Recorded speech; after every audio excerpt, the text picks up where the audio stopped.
Going live. I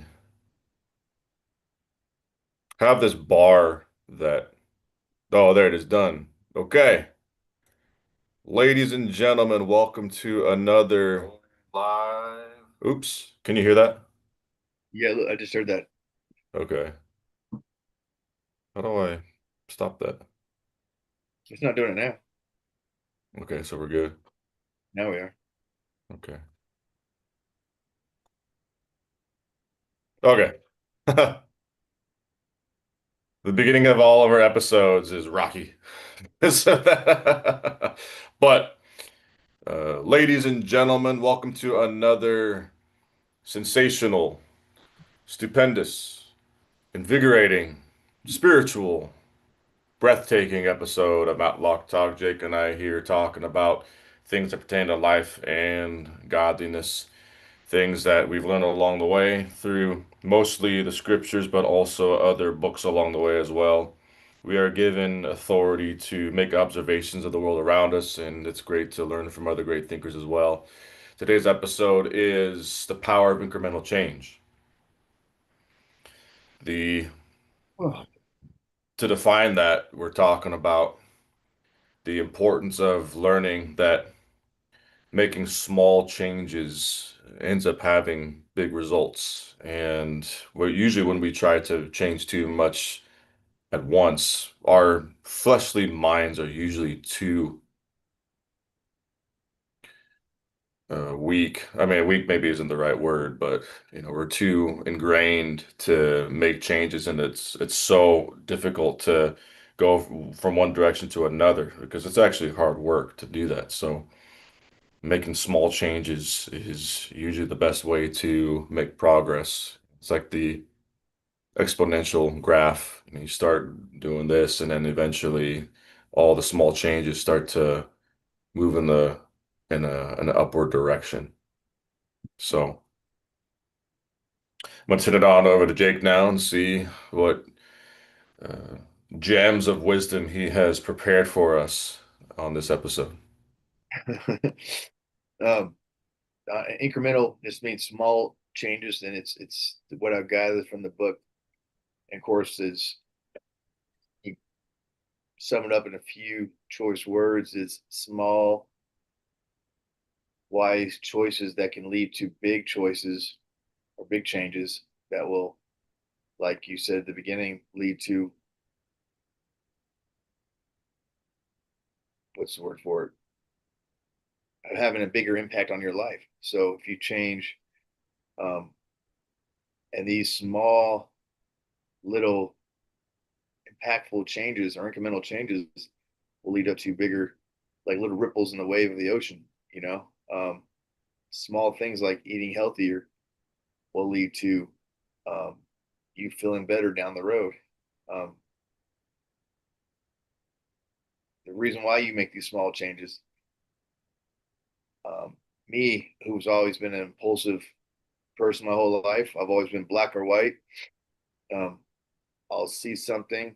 Here's an example. I don't know why I think of this example now, but when we were fasting, you recommended using uh, electrolytes for fasting because it keeps you from getting headaches. You used to use a little bit of electrolytes in your water.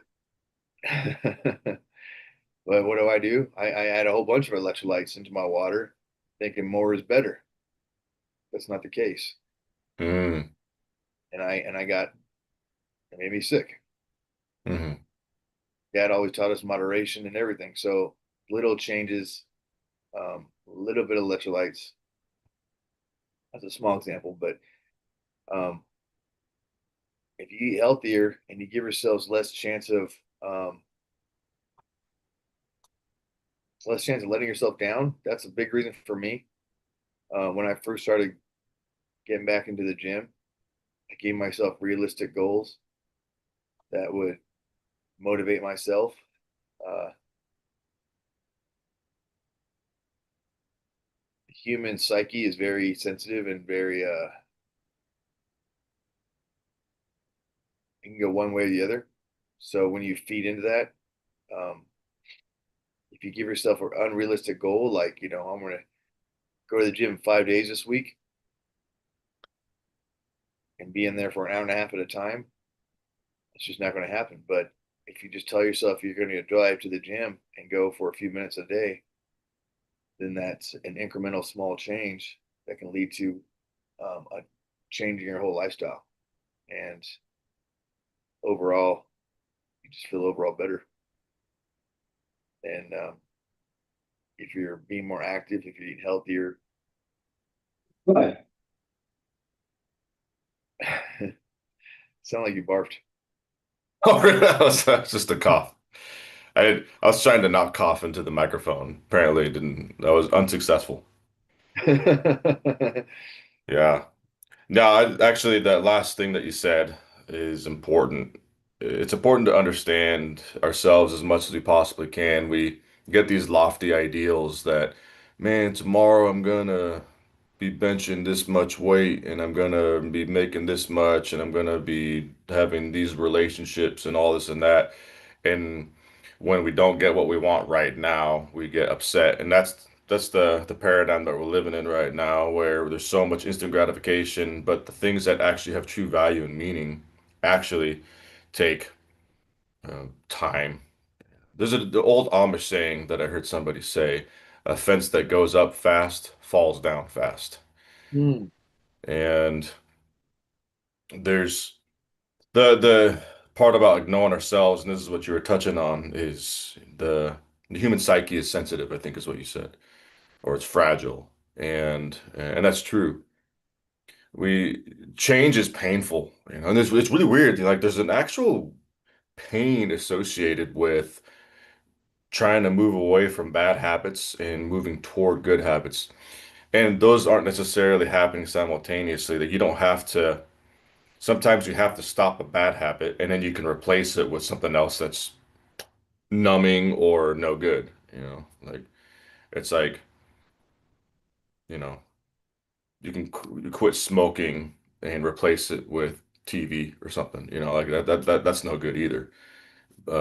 Like you want to quit a bad habit and then but you want to move towards something good also. But inevitably stopping the bad habit is painful.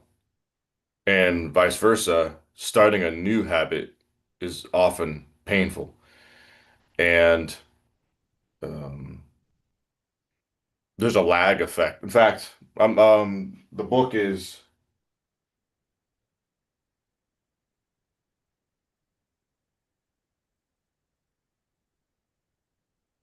where is it? Oh, there it is. This is the like one of the books that we've read. It's a pretty popular book. I've talked to a lot of people who have read this. It's been made mainstream. Really cool book, James Clear, Atomic Habits. He does a phenomenal job of explaining all this stuff. And one of the quotes that he has in the book that I like, that I think illustrates this, is stopping a bad habit is like uprooting a mature oak tree, and starting a new habit is like attending to a delicate flower. And, I mean, anybody who's ever tried to remove the root of a big tree knows it's no small task. Like you gotta know what you're doing. This one guy had a friend in high school, and they had some friends that were um, like what is it, landscapers, and they were removing a tree, and he was the guy. He was experienced, and he still like made this funny mistake. And he said, "Oh yeah, man, to remove that, we'll just attach this rope to the truck and then tie it around the tree, and then we'll just drive, and it'll be good." The rope snapped, and the the whip from the rope was so strong that it dented his truck. So, I I don't know. That's like one of those memories that I have ingrained. Like, okay, never tie a rope to a stump to try to remove it.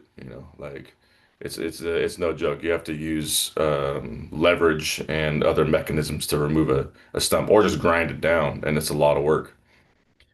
And the difficult thing is the pain of changing versus the benefits is so difficult to see because you don't see it for until months down the road much of the time. And our emotional brains, our emotional disposition as humans, can't handle that. So that's the reason why making small changes is more beneficial because you don't go through so much pain. If it's better to do 10 minutes of walking every day for the next 3 months than it is to do 3 hours of weight training one day and then be too sore to do it again and too discouraged and then you just sit on the couch after that. You know what I mean? Does that make sense? Yes, sir. Yeah, Yeah. yeah. Um, it's hard once you get in a rut. It's easy for us to judge somebody and to look at someone and be like, man, what's their problem? But we have the example in the Bible of the history of mankind over and over and over again having this Mm. struggles for a reason. And the Atomic Habits, I think it showed. Um, I think it shows it shows him with the bicycle racing, right? In that book, doesn't it? In the beginning, Yeah. Yeah, that's a great metaphor. yeah. And the best way to show the future is to look at the past, right? And so that's what it did. He did is he looked at the bicycle racing and he looked at all these bicycles. He looked at I forget which bicycle team, but he said, "Look at how good they are. This is what we need to win." And so um, my brain isn't quite as familiar with that the racing. But what he did is he looked at the stats on how what they I forget which team it was. I think it was the England racing team, right? Yes, yeah. Some coach was brought on board, and England was the worst. Like they hadn't won anything in ever almost, and it was embarrassing. It was so bad that the bike companies in England wouldn't use them as sponsors because they were so bad. Or not sponsors, but wouldn't sponsor them and wouldn't sell. They wouldn't use their name at all. And that's pretty bad when you think about it. Yeah, right. You know. And a new coach came along and he called it like the power of aggregate gains or something like that. And it's here in this book. And what he did was he started looking for all the little things. Like he would um, just started adopting for the team just small things. And he'd start with one small thing, and it would be something as simple as what kind of gel are you using for muscle recovery? And they were trying out different gels. And then when they got that, then they started doing things like they were measuring everything. Like you said, look at the past. So what temperatures of the bike is the best? And so they actually were installing little seat warmers, so their seats were a little bit warmer because that kept their butt cheek muscles warm, which increase blood flow to the legs, which makes sense when you think about it, or something like that. And like all these little things, and then they took it so far as to paint the inside of the trailers where they transport the bikes, uh, the whitest white you possibly could, so that they could see if there was any dust that was in the trailer and keep it super clean because even dust just a little bit of dust could affect You're right. the lubrication on the chain and the performance of the bikes. Now, one of those changes wouldn't have done anything, but it was the confluence or the Accumulation. building up of all those tiny changes that actually brought them to being one of the better teams. And I don't know how good they really were, I mean, but they definitely made a big change. Mhm. And so, um, my point here, thank you for going over that for us. So, my point being here is, if you look at most, if any of our viewers are listening, I'm willing to bet that the majority of our listeners are. Some of you might be unhappy. Some of you might be under some substance. Some of you might be under some prescription. Some of you are probably knee deep into your cell phone. Some of you are probably knee deep into your Roku or your Apple TV. Um, and some of you, or maybe a large portion of you guys aren't very happy. Going forward, what are you going to do to change that? And reading of this book and being and educating yourself and making a change is the only way to do that. Yeah. Making changes. Going to your doctor and get prescribed something new is not going to be able to do it. I know a lot of people out there listening are gonna be like, "Well, you don't know what you're talking about. You're not a doctor." But um, again, go back to history, and it's not going to show any change, you know. Um, Mhm. and Getting on any substance is not going to do anything. But I'm hoping that people will listen and try something new and try to get away from the world and try to get unglued from their cell phones, get unglued from prescriptions, get unglued from get away and get into nature. Yeah. There's a biblical example that I just thought of that I want to share. It's the parable of the vine and the branches. So, just to summarize it, Jesus is actually on his way to the Mount of Olives before he was to be betrayed by Judas. Judas is on his way pretty much. And on the walk, he says to his disciples, I am the vine, you are the branches. And he says that the vine um, has to, or the branches have to be connected to the vine in order to survive. And the vine has to be fruitful. And he says that the Father is the gardener. The husbandman is the word in the King James, but the gardener pretty much. And he says that he will prune the branches. And you think about the metaphor of pruning, you can't prune too much at one time. It harms the branch. And God the Father knows this. He's not gonna expect us to be perfect right away, or ever, you know. And so that metaphor is really good because you can imagine the gardener, with a vine or a branch, and it's seeing like a couple of shoots that come out, and those are no good. So he's just gonna, just kind of snip off those little sprigs. And of course, the longer that little sprig goes, the thicker it'll get, and the more it will hurt to remove it. And so you have this incremental pruning to make the branch all the more fruitful. And of course, for us, that pruning is a representation of doing a little bit of reading every day, a little bit of prayer every day. And the more you get that pruning, the stronger you become, the stronger the branch, the more fruitful the branch, the healthier the branch. But it doesn't happen overnight. It's a slow process. Mm, good point, brother. I like that. It is, and just realizing that we're exactly where we need to be.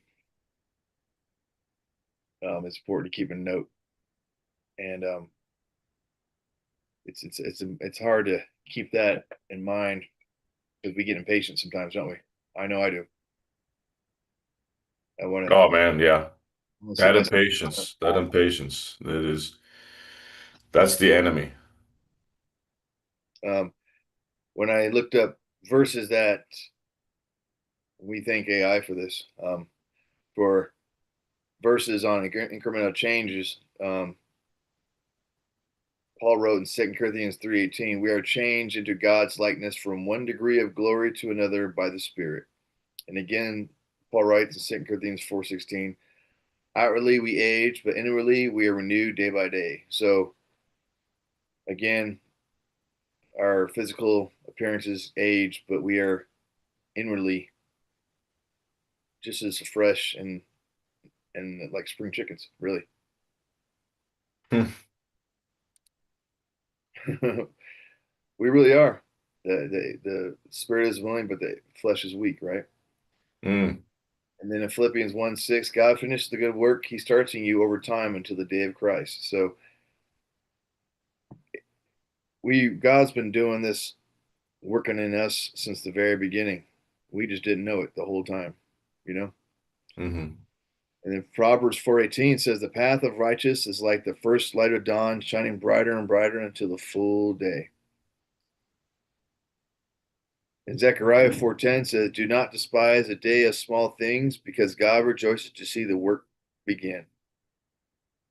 So, and then to finish with what you were just saying, I like that parable you said. In Mark 4:26, verse 26 to 27 says, the kingdom of God grows like seed planted in the ground, it sprouts and grows tall while the man sleeps, though he does not know how. So um, we may not see God working, but even though we're resting, God's working in us all the time. Hmm. And but every chance we get, we have to make those small changes and stay positive and keep going forward. We may not see those changes, um, but we have to keep making those small, positive, incremental changes, physical and spiritual, so that they become, I hate to say it, atomic changes, Hmm. Yeah. big changes, but they don't become big changes overnight. Hmm. Yeah. Yeah. Wish they were. That'd be cool. That'd be nice. Wish I could just be like a preacher like you, like tomorrow. But I gotta make small changes, make a lot of mistakes. I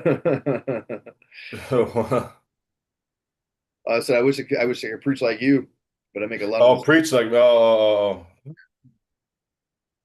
yeah. I just preach like you, like next Sunday, but I gotta make a lot of mistakes along the way. I That's have made thousands of mistakes. I think he mentions Michael Jordan in the book. he I think he does. does. I think he does too. And he points out that Doesn't mention LeBron James. what was that? Doesn't mention LeBron James. Yeah. I think he says that so many will look at Michael Jordan and just kind of say, I wish I could play like that, but don't take into consideration that he has missed so many thousands of shots in the NBA. Mhm. And and of course the commitment and the hard work that happened behind the scenes. Mhm. And he also uses the stone. The stone cutter. He said that a stone cutter can hit the the mallet in the same spot 99 times without even hardly a sign of the stone splitting. And then it's the 100th hit that finally splits the stone. And everybody knows that it wasn't that one hit, it was the 99 before and the summation of all that that ended up splitting the rock. And that's another really cool metaphor that he uses. The metaphors he uses are cool. He goes into the technical. We haven't talked a whole lot about the technical because he ends up talking about changing your environment. You know, like if you go into your room and you have well, yeah, I mean, think about it. If you're trying to get off of cake, and every time you open up your fridge, there's a cake sitting right there, what are you gonna do, you think? You know what I mean? You have to move the cake. You have to get rid of the cake. So he talks about changing your environment. Mhm. And he talks about those technical steps. And that was one of my favorites was changing your environment. Like, you know, like when I walk into my office right now, you can't see the rest of my office. It's actually kind of messy because I've been working on a project. But what I do with my desk is I take everything off. Everything has a spot. And when I walk into the office, the first thing I see is my Bible with a pencil on top of it with my journal so that I can take notes and start the day off with the good word. That's the only thing I see. Now, if my laptop was open and YouTube was on, I mean, it's like, well, just a couple of videos, you know what I mean? Or if social media was on, well, just a little bit of scrolling, and then down the road, that's the reason why it's so difficult because these are always around, which is why I usually leave mine somewhere else. I only have it with me so you and I could, because we've had so many miscommunications with these calls, because I'll be on and you can't get on. And then I'm like 15 minutes later, I'm like, wait, where'd he go? And then turns out you texted me saying you were having technical difficulties or something like that. So I brought it with me. I usually leave my phone at the house and I just come in here and I try to remove all distractions. Yeah. Yeah. Good point. Thank you. Yeah. Cluttered house, cluttered mind, they say. And that's a good point. Yeah. Yeah, no, man, I'm telling you, it's huge. That's wisdom. Yeah, it That's is. all it is wisdom. And if you don't practice it, it doesn't do any good for you. And 10 years later, you're still addicted to cake and you don't know, "Well, I don't know why I can't stop." It's because it's always there. Yeah. So no one has no one has the capacity, to like really change like that. Well, that's not totally true, but no one has the capacity to really make changes like that on a large scale and have it stick. Yes, sir. Yeah. It's life ebb and flows. It's up and down. Yeah, It's hard to be consistent. yeah. He who thinks he stands, or Yeah, like he that thinks he stand, take heed lest he fall. yes, That's sir. First Corinthians 10:12. So, all right, well,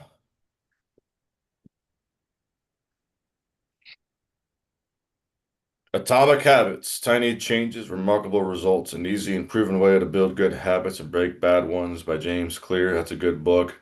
But I have an even better book. It's called the Bible. And that's what we got for today. Anything else? No, that was good. I like that. Good to Okay. see you. All right. All right, brother. So we'll see you next time. Tune in next time for another one of our sensational